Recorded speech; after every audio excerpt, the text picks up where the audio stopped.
Bonjour à tous, ici Tim, le patron de Wimper et d'Iphigénie, les applications outdoor. Et aujourd'hui, je suis très content de vous annoncer, de vous présenter la sortie de notre nouvel outil pour l'ordinateur, la Web App. Et la Web App, ça sert à quoi? C'est très simple, c'était l'objectif. Un outil pour créer des traces, des GPX, des points de repère et pouvoir jouer avec tous les fonds de cartes qu'on retrouve sur Iphigénie à partir d'un ordinateur. Et ça, pouvoir créer des traces et points de repère en 3 clics, le rendre le plus simple possible. Et ensuite, pour pouvoir gérer toutes ces traces et ces points de repère depuis votre ordinateur.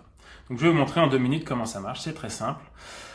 Je suis sur la carte, je clique, ça me dit de soit créer une trace, soit ajouter un point de repère. Là, on va créer une trace. Voilà le point A, je vais aller ici, et ça va trouver en fait le chemin le plus court pour y arriver. Donc en très peu de temps, je vais pouvoir me créer une boucle, une rando.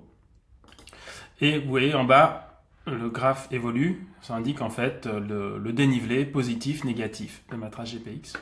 Je peux bien sûr changer la couleur si je veux de cette trace. Je peux passer en mode manuel, donc au lieu de suivre les chemins, je vais aller juste tout droit dans la montagne ou dans ma rando. Et voilà, en 2 secondes, j'ai créé une trace GPX que je vais pouvoir enregistrer très simplement. On va dire test Chamonix. Je vais créer un groupe. Enfin une nouvelle section, on va mettre massif du Mont Blanc. Hop.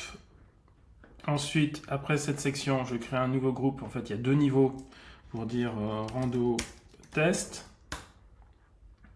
Je la sélectionne et voilà. Je peux mettre des informations.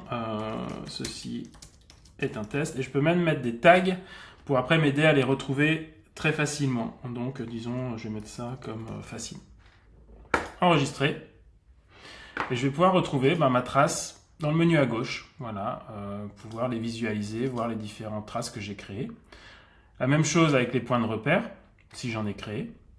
Donc ça, c'est une vraie section, voilà, juste pour gérer, classer tous ces différents éléments. Je peux même jouer avec l'ordre des choses. Hop, voilà. Et l'autre point très puissant de cet outil, c'est les cartes, comme je vous disais. Donc là, on a la section cartes. Donc là, vous voyez, on est sur la carte IGN classique. Je peux changer et je peux aussi changer l'arrière-plan et l'avant-plan. Donc par exemple, moi j'ai mis la carte satellite en avant-plan et je vais pouvoir jouer avec le fondu pour pouvoir voir par exemple le terrain par rapport à la carte IGN. Je vais pouvoir aussi jouer avec les calques. Donc par exemple, là je vais mettre les pentes. Pour le ski de rando, c'est très pratique. Voilà, on a une trentaine ou une quarantaine de calques et une vingtaine de cartes. Donc par exemple, à la place de la carte satellite, disons que je veux voir la carte IGN par rapport à la carte Suisse Topo. Et pareil, voilà, j'ai 2 fonds de cartes sur lesquels je peux jouer puis naviguer en fonction de ce que je préfère. Voilà en 2 minutes la présentation de l'outil. J'espère que ça vous plaira. C'est une V1. On est déjà en train de travailler sur la V2, par exemple intégrer la 3D et surtout la prochaine grosse étape, ça va être de créer un univers commun entre les apps et la web app pour que quand on crée une trace, que ce soit sur Iphigénie, sur Wimper ou sur la web app, ça se synchronise avec tout son univers. Voilà, n'hésitez pas à nous faire des commentaires, des retours via nos sites web ou les différents réseaux. Merci et à bientôt.